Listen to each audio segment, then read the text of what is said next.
Having worked with hundreds of clients from all over the world, there's been common problems and things that I've seen over the years, so I wanted to address some of the basics and not overcomplicate things so that we can get you started right away.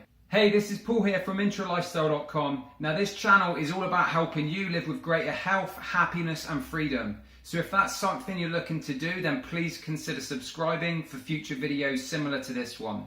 Now today I want to talk to you about some weight loss tips to help get you started on your journey. So the first thing I want to mention is just for the purpose of this video and to help get you started, let's just try and keep things as simple as possible. A lot of the time people can overcomplicate it and get confused. There's so much information out there.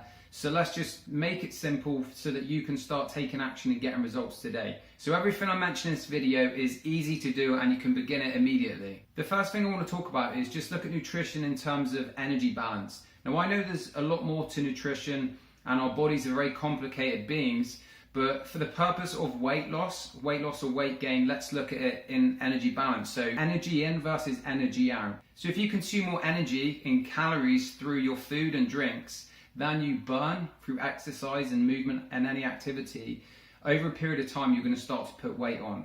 And then the opposite is also true. So if you burn off more than you're consuming, you're going to start losing weight. So for the purpose of weight loss, let's keep it simple and just focus on moving more than you're consuming, and that way you're going to start losing weight. So one of the areas that creates a lot of problems is when it comes to calorie counting and people getting too caught up in the weighing their food, figuring out their macronutrients and all of these numbers. It can get very boring and it's not very sustainable in the long run. So what I'd actually recommend is quit the calorie counting altogether. It's worth trying it for a week or two to start tracking your eating habits just so you're aware of what you're having. But I would honestly advise you to start using portion sizes and focusing on that as a thing. And what I'll do below this video is I'll add a little portion size template for you to download for free, which will help you do that. So when you're doing your grocery shopping, you want to be purchasing whole, healthy foods, none of the processed stuff, or at least less of it. So fresh fruit and vegetables, organic meats when you can, depending on what your diet restrictions are. But just try and avoid buying too many things that come in packages and cans and stuff that's just been processed a lot, because that way you know that the food's going to be a lot healthier for you. And another tip I want to give you is when it comes to weighing yourself. A lot of the time I'll see people and have clients that mention they're very caught up in the idea of weighing themselves frequently, sometimes multiple times a day.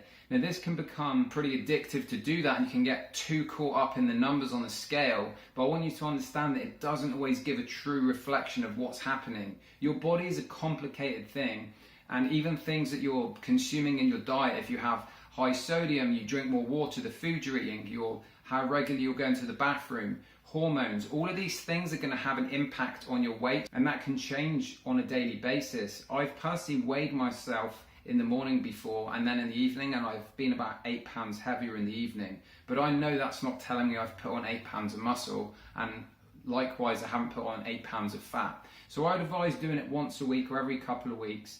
And you can start using measurements as well around your waistline, which will help give you a bit more of an accurate reading than just relying on the scales. And the next thing I want to say is when it comes to your activity levels and your exercise, to begin with, don't worry about what you're doing so much. Just start moving, start getting into the habit and build some momentum around exercise that's going to help you. And then eventually at some point you can start looking into different options that are going to help speed up your results. You can look to work with a trainer. But for example, to begin with, you could just start walking more. You can go for a run, you can go swimming, ride a bike, you can join a gym if you want. But don't get too caught up in what's the best exercise to help me lose weight quick and all of that. Just start moving, build that habit. It's a lifestyle, it's not an overnight fix. And the more you can start bringing these habits in a little bit at a time, build that momentum, surround yourself with people that are going to help and support you, and basically just do things that are sustainable for you, because you don't want something to seem like so much of a stretch, because long term you're not going to stick to it. So make these small changes, and then sooner rather than later you're going to start seeing some positive results. So there you have it. You got some tips to help get you started on your weight loss journey. They're all very simple and they're things that you can apply today to get the results you want. I'm here to help you, and I want you to live with greater health, happiness and freedom. If you've enjoyed this video, please consider subscribing and sharing it with someone else who may benefit. Thank you for watching, and I'll see you next time.